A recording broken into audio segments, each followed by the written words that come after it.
எல்லோருக்கும் வணக்கம். இது உங்கள் ஸ்டடி வித் அஸ்வினி சேனல். நம்ம இந்த வீடியோவில் ஜூன் 19ஆம் தேதிக்கான கரண்ட் அஃபேர்ஸ் பார்க்க போகிறோம். பார்க்கலாம். முதல் கேள்வி, GSAT-N2 செயற்கைக்கோள் எந்த ராக்கெட் மூலம் விண்ணில் செலுத்தப்பட உள்ளது?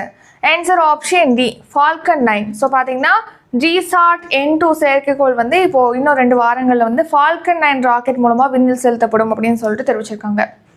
ஃபால்கன் 9 ராக்கெட் அப்படிங்கிறது அமெரிக்காவின் SpaceX நிறுவனத்தோட ராக்கெட் தான் ஃபால்கன் 9 ராக்கெட். GSAT-N2 திட்டம், GSAT-N2 அப்படிங்கிறத முந்தைய பேர் என்ன அப்படின்னா GSAT-20. இதை நம்ம ஏற்கனவே கரண்ட் அஃபேர்ஸில் பார்த்துருப்போம். இப்போ இந்த GSAT-N2ங்கிறது என்னன்னா ஒரு செயற்கைக்கோள் தான். என்ன செயற்கைக்கோள் அப்படின்னா தகவல் தொடர்பு செயற்கைக்கோள்.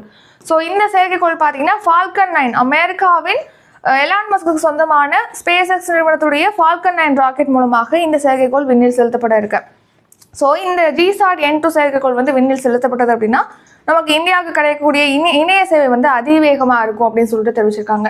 அதாவது பார்த்தீங்கன்னா 48 GB வேகத்தில் இணைய சேவை கிடைக்கும் அப்படின்னு சொல்லிட்டு தெரிவிச்சிருக்காங்க. இந்த GSAT-N2 செயற்கைக்கோள் எத்தனை கிலோ எடை கொண்டது அப்படின்னு கேட்டிங்கன்னா 4700 கிலோவுக்கும் கூடுதலான எடை கொண்டதான் இந்த GSAT-N2. இந்த செயற்கைக்கோள் ஏன் நம்ம இந்தியாவில் உள்ள செயற்கைக்கோள் அதாவது ராக்கெட் மூலமாக விண்ணில் செலுத்தப்படலாமே, ஏன் வெளிநாட்டில் உள்ள செயற்கைக்கோள் அதாவது ராக்கெட் மூலமாக இது விண்ணில் செலுத்துறதுக்கு திட்டமிட்டிருக்காங்க அப்படின்னா இந்த GSAT-N2 செயற்கைக்கோள் அதிகமான எடை கொண்டது.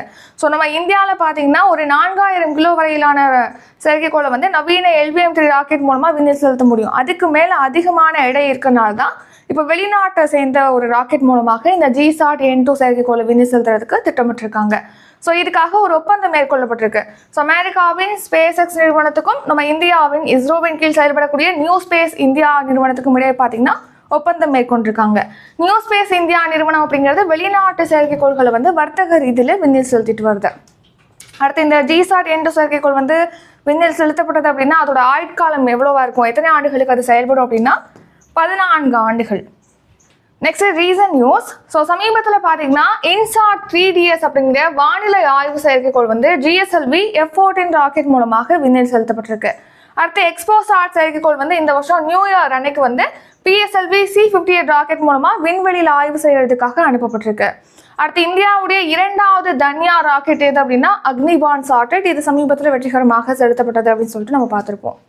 2வது கேள்வி, கீழடியில் எத்தனையாவது கட்ட அகழாய்வு பணிகள் தொடங்கப்பட்டுள்ளது? ஆன்சர் 10வது கட்டம். பார்த்தீங்கன்னா கீழடி சிவகங்கை மாவட்டத்தில் இருக்கு. கீழடியில் 2014ஆம் ஆண்டுலேருந்தே அங்கே அகழாய்வு பணிகள் மேற்கொள்ளப்பட்டு வருது. அதன்படி இந்த வருஷம் பார்த்தீங்கன்னா இப்போ 10வது கட்ட அகழாய்வு பணிகள் கீழடியில் தொடங்கப்பட்டிருக்கு. நம்ம நேற்றுள்ள கரண்ட் அஃபேர்ஸ்லேயே பார்த்துருப்போம். தமிழக பட்ஜெட்டில் இந்த வருஷம் ஒரு 8 இடங்களில் அகழாய்வு பணிகள் மேற்கொள்ளப்படும் அப்படின்னு சொல்லிட்டு குறிப்பிட்டிருக்காங்கன்னு சொல்லிட்டு. அதன்படி 4 இடங்கள் பார்த்தீங்கன்னா புதுசாக ஏற்கனவே உள்ள இடங்களில் இந்த வருஷம் நடத்துகிறாங்க அகழாய்வு. இந்த வருஷம் தான் முதல் முறையாக ஒரு 4 இடங்களில் அகழாய்வு பணிகள் தொடங்குறாங்க, முதல் கட்ட அகழாய்வு. இப்போ சமீபத்தில் பார்த்தீங்கன்னா முதலமைச்சர் ஸ்டாலின் அவர்கள் இந்த வருஷம் அகழாய்வு பணிகள் நடைபெறுவதற்கான பணிகளை தொடங்கி வச்சிருக்காரு. அதன்படி பார்த்தீங்கன்னா கொந்தகை அதாவது சிவகங்கை மாவட்டத்தின் கொந்தகையில் 4வது கட்ட அகழாய்வு பணியை தொடங்கி வச்சிருக்காரு. அதே சிவகங்கையில் கீழடியில் பார்த்தீங்கன்னா 10வது கட்ட அகழாய்வு பணியை தொடங்கி வச்சிருக்காரு. அடுத்து வெம்பக்கோட்டை, இது விருதுநகர் மாவட்டத்தில் இருக்கு. வெம்பக்கோட்டையில் 3ஆம் கட்ட அகழாய்வு பணியை தொடங்கி வச்சிருக்காரு. இது நேற்று பார்த்துருப்போம். பொற்பனை கோட்டை, இது புதுக்கோட்டையில் இருக்கு. இங்கே 2ஆம் கட்ட அகழாய்வு பணி தொடங்கப்பட்டிருக்கு. அதே மாதிரி திருவண்ணாமலை மாவட்டத்தின் கீழ்நமடியில் 2ஆம் கட்ட அகழாய்வு பணிகள் தொடங்கப்பட்டிருக்கு. இப்போ பார்த்தோம் இல்லையா, இப்போதான் புதுசாக 4 இடங்கள் அகழாய்வு பணிகள் தொடங்கப்பட்டிருக்கு அப்படின்னு சொல்லிட்டு அந்த 4 இடங்கள் தான் இங்கே கொடுத்துருக்கோம். திருமலாபுரம், தென்காசியின் திருமலாபுரத்தில் முதல் கட்ட அகழாய்வு பணி தொடங்கப்பட்டிருக்கு. அதே மாதிரி திருப்பூர்ல கொங்கல் நகரம், கடலூர் மாவட்டத்தின் மருங்கூர், கிருஷ்ணகிரி மாவட்டத்தின் சென்னானூர் ஆகிய இடங்களில் முதல் கட்ட அகழாய்வு பணிகள் தொடங்கி வைக்கப்பட்டிருக்கு. இந்த அகழாய்வு பணிகளை தொடங்கி வைத்த முதலமைச்சர் ஸ்டாலின் அவர்கள் பார்த்தீங்கன்னா ஒரு 2 நூல்களையுமே தொடங்கி வச்சிருக்காரு. என்னென்ன அப்படின்னு பார்க்கும்போது பெரும்பாலை, தருமபுரி மாவட்டத்தின் பெரும்பாலையில் மேற்கொள்ளப்பட்ட அகழாய்வின் அறிக்கை. அடுத்த செங்கல்பட்டு மாவட்டத்தில் 138 கல்வெட்டுகளில் விளக்க உரைகள், செங்கல்பட்டு மாவட்டத்தில் கண்டெடுக்கப்பட்ட 138 கல்வெட்டுகளோட விளக்க உரைகள் அடங்கிய தமிழ்நாட்டு கல்வெட்டுகள் தொகுதி நூல்களை வெளியிட்டிருக்காரு முதலமைச்சர் ஸ்டாலின் அவர்கள். 3வது கேள்வி, அர்ஜுன் எரிகாய்சி கீழ்கண்ட எந்த விளையாட்டுடன் தொடர்புடையவர்? ஆன்சர் சதுரங்கம். அர்ஜுன் எரிகாய்சி அவர்கள் நம்ம இந்தியாவின் சதுரங்க வீரர் தான் அர்ஜுன் எரிகாய்சி. இப்போ எதுக்காக அர்ஜுன் எரிகாய்சி பற்றி பார்க்குறோன்னா, இப்போ ஆர்மேனியா நாட்டில் பார்த்தீங்கன்னா ஸ்டெஃபன் அவக்கியன் நினைவு செஸ் போட்டியானது நடைபெற்றிருக்கு. இந்த போட்டியில் இந்திய வீரர் அர்ஜுன் எரிகாய்சி சாம்பியன் பட்டம் வென்றிருக்காரு. அடுத்த 4வது கேள்வி, கலைஞரின் கனவு இல்லம் திட்டத்தின் கீழ் கட்டப்படும் ஒரு வீட்டின் மதிப்பீடு என்ன? ஆன்சர் ஆப்ஷன் சி 3.10 லட்சம். ஸோ பார்த்தீங்கன்னா இப்போ கலைஞரோட கனவு இல்லம் திட்டம், கலைஞரின் கனவு இல்லம் திட்டம் வந்து இந்த வருஷம் தமிழக பட்ஜெட்டில் அறிவிக்கப்பட்ட ஒரு புதிய திட்டம் தான் இது. ஸோ இந்த திட்டத்தின் கீழ் பார்த்தீங்கன்னா குடிசையில் இருக்கக்கூடியவங்களுக்கு வந்து கான்கிரீட் வீடுகள் கட்டித்தரப்படும் அப்படின்னு சொல்லிட்டு தெரிவிச்சிருக்காங்க. ஸோ அந்த திட்டத்தின் கீழ் கட்டப்படக்கூடிய ஒரு வீட்டோட மதிப்பீடு எவ்வளவா இருக்கும் அப்படின்னா 3.10 லட்சம். ஸோ இப்போ 2024 to 25 நிதியாண்டுக்கான தமிழக பட்ஜெட்டில் பார்த்தீங்கன்னா புதுசாக ஒரு திட்டம் அறிவிக்கப்பட்டது, கலைஞரின் கனவு இல்லம் திட்டம். ஸோ இது எதுக்காக அப்படின்னா 2030 நம்ம தமிழகத்தை வந்து குடிசை இல்லா தமிழ்நாடாக மாற்றணும் அப்படிங்கிறதுக்காக தான். குடிசை வீடுகள்லாம் வந்து கான்கிரீட் வீடுகளாக மாற்றி தரணும் அப்படிங்கிறதுக்காக தொடங்கப்பட்ட திட்டம் தான். அதாவது இன்னும் தொடங்க இருக்காங்க. அடுத்த மாதம் வந்து இந்த திட்டத்தை வந்து தொடங்குறதுக்கு திட்டமிட்டிருக்காங்க. ஸோ இந்த கலைஞரின் கனவு இல்லம் திட்டத்தின் கீழ் பார்த்தீங்கன்னா அடுத்த 6 ஆண்டுகளில் வந்து 8 லட்சம் கான்கிரீட் வீடுகளை கட்டுவதற்கு திட்டமிட்டிருக்காங்க. 6 ஆண்டுகளில் 8 லட்சம் வீடுகள். ஸோ இந்த வருஷம் எத்தனை லட்சம் வீடுகள் கட்டுவதற்கு திட்டமிட்டிருக்காங்க அப்படின்னா 1 லட்சம் வீடுகள். ஸோ இந்த வருஷம் பார்த்தீங்கன்னா 1 லட்சம் வீடுகள் கட்டுவதற்காக தமிழக பட்ஜெட்டில் 3100 கோடி வந்து ஒதுக்கீடு செய்யப்பட்டிருக்கு. ஸோ அதன்படி 1 லட்சம் வீடுகளில் ஒரு வீடு கட்டுவதற்கான மதிப்பீடு எவ்வளோ அப்படின்னா ரூபாய் 3.10 லட்சம்.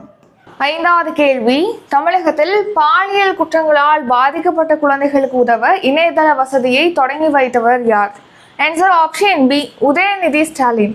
ஸோ பார்த்தீங்கன்னா இப்போ நம்ம தமிழகத்தில் வந்து பாலியல் குற்றங்களால் பாதிக்கப்பட்ட குழந்தைகளுக்கு உதவுவதற்காக இணையதள வசதியானது தொடங்கப்பட்டிருக்கு. அதை வந்து அமைச்சர் உதயநிதி ஸ்டாலின் அவர்கள் தான் தொடங்கி வச்சிருக்காரு.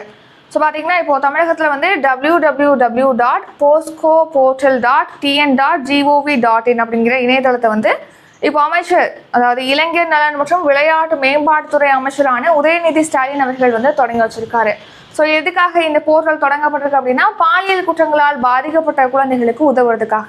ஸோ இந்த போர்ட்டலில் பார்த்தீங்கன்னா அந்த குழந்தைகள் பகிரக்கூடிய தகவல்கள் வந்து வெளியில் பகிரப்படாத அளவுக்கு தான் அது வடிவமைக்கப்பட்டிருக்கு அந்த இணையதளம். மேலும் இந்த இணையதளம் வாயிலாக பார்த்தீங்கன்னா இப்போ ஆதரவற்ற பெண்கள், கணவரை இழந்த பெண்கள், ஏழை பெண்கள் வந்து அரசு உதவிகளை பெறும் வகையில் அதுக்கான தேவையான அம்சங்களும் வந்து இந்த இணையதளத்தில் இடம்பெற்றிருக்கு அப்படின்னு சொல்லிட்டு தெரிவிச்சிருக்காங்க. அடுத்த 6வது கேள்வி, UNHCRஇன் உலகளாவிய நல்லெண்ண தூதராக நியமிக்கப்பட்ட நடிகர் யார்? ஆன்சர் ஆப்ஷன் பி தியோ ஜேம்ஸ். ஸோ பார்த்தீங்கன்னா பிரிட்டிஷ் நடிகரான தியோ ஜேம்ஸ் தான் இப்போ UNHCRஉடைய உலகளாவிய நல்லெண்ண தூதராக நியமிக்கப்பட்டிருக்காரு.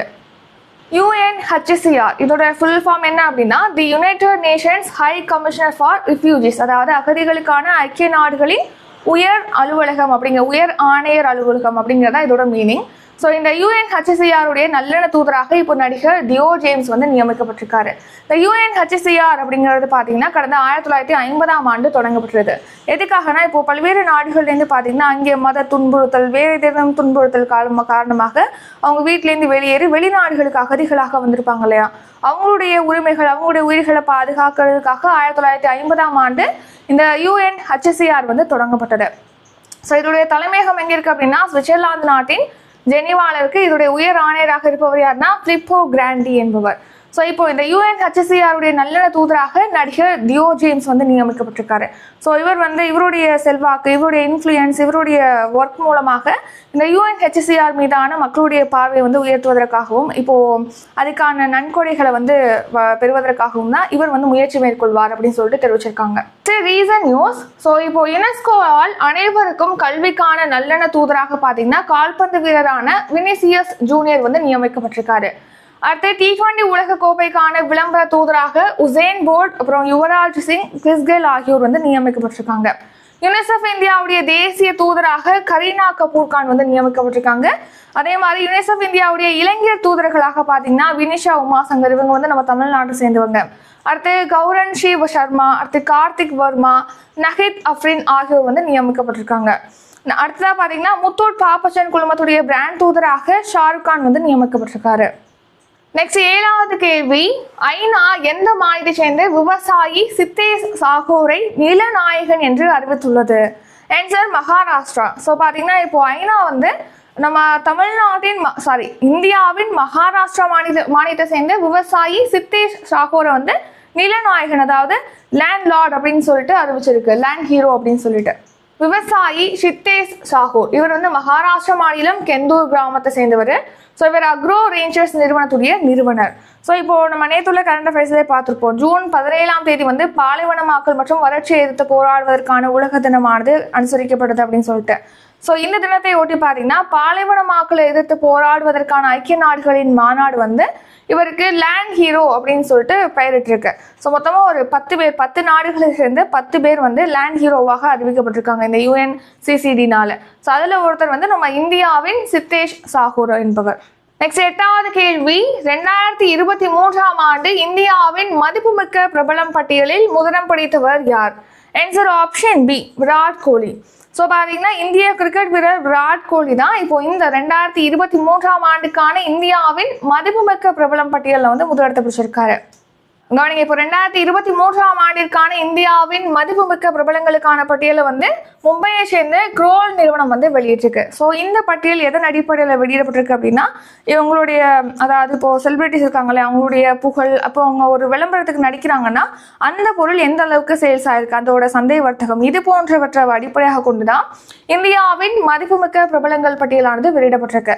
2023 இந்த பட்டியலில் பார்த்தீங்கன்னா கிரிக்கெட் வீரர் விராட் கோலி வந்து $22.79 கோடி பிராண்ட் மதிப்போடு முதலிடத்தை பிடிச்சிருக்காரு. 2வது இடத்துல பாலிவுட் நடிகர் ரன்வீர் சிங் வந்து 2வது இடத்தை பிடிச்சிருக்காரு.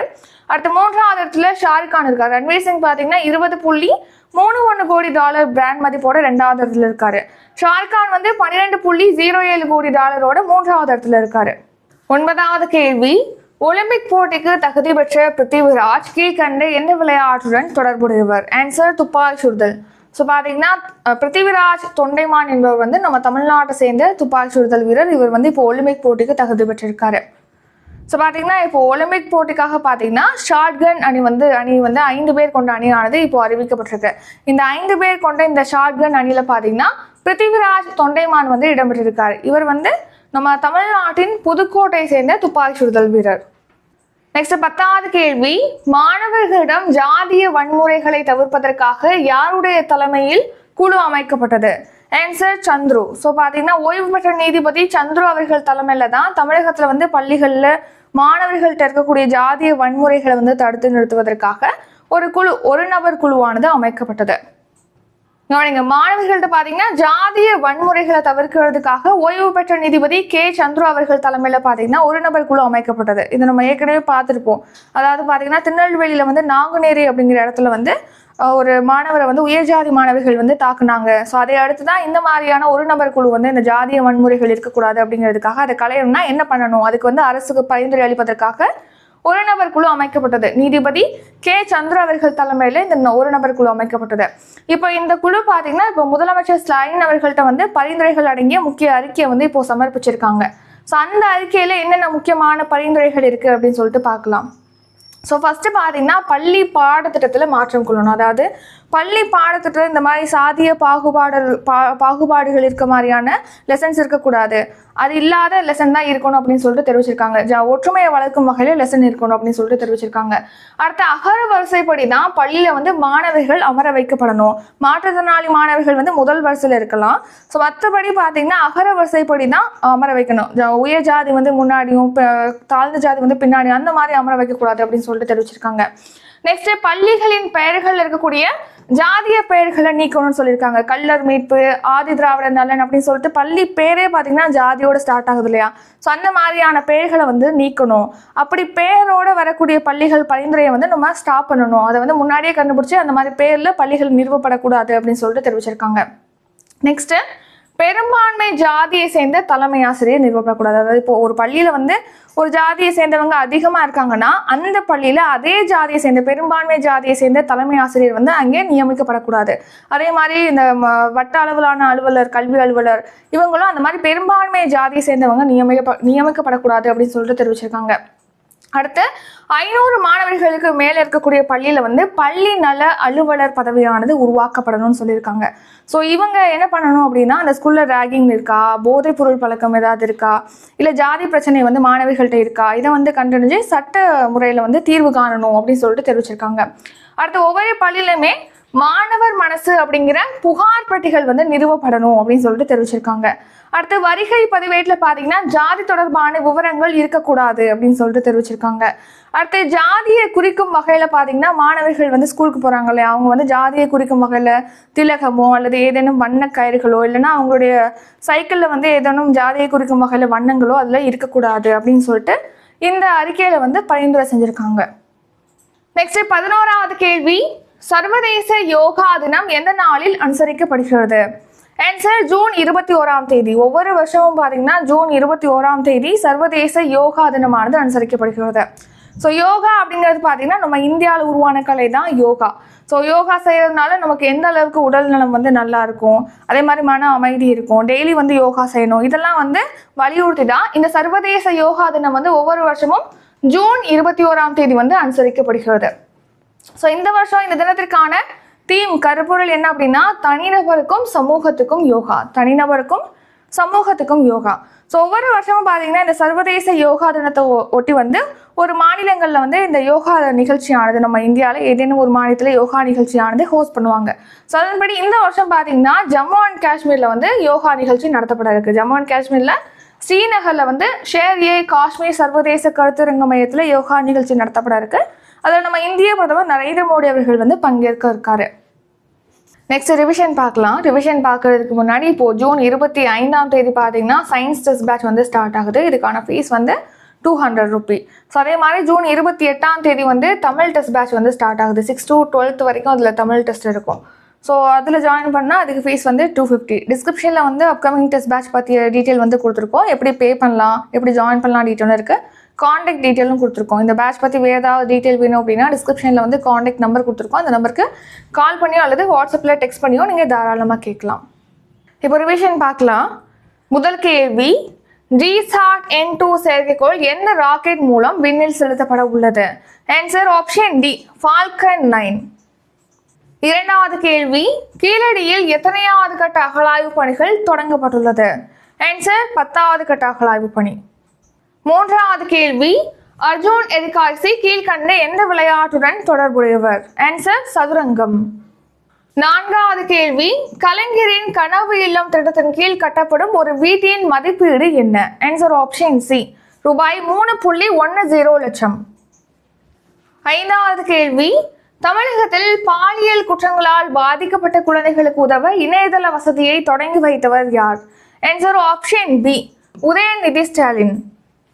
ஆறாவது கேள்வி, UNHCRஇன் உலகளாவிய நல்லெண்ண தூதராக நியமிக்கப்பட்ட நடிகர் யார்? Answer option B, Theo James. ஏழாவது கேள்வி, ஐநா எந்த மாநிலத்தை சேர்ந்த விவசாயி சித்தேஷ் சாகோரை நிலநாயகன் என்று அறிவித்துள்ளது? Answer option D, Maharashtra.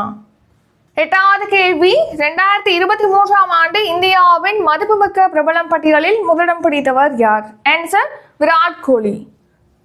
ஒன்பதாவது கேள்வி, ஒலிம்பிக் போட்டிக்கு தகுதி பெற்ற பிருத்திவிராஜ் கீழ்கண்ட எந்த விளையாட்டுடன் தொடர்புடையவர்? ஆன்சர் ஆப்ஷன் டி, துப்பாக்கி சுடுதல். 10வது கேள்வி, மாணவர்களிடம் ஜாதிய வன்முறைகளை தவிர்ப்பதற்காக யாருடைய தலைமையில் குழு அமைக்கப்பட்டது? Answer option B, Chandru. 11வது கேள்வி, சர்வதேச யோகா தினம் எந்த நாளில் அனுசரிக்கப்படுகிறது? ஆன்சர் ஆப்ஷன் டி, ஜூன் 21ஆம் தேதி.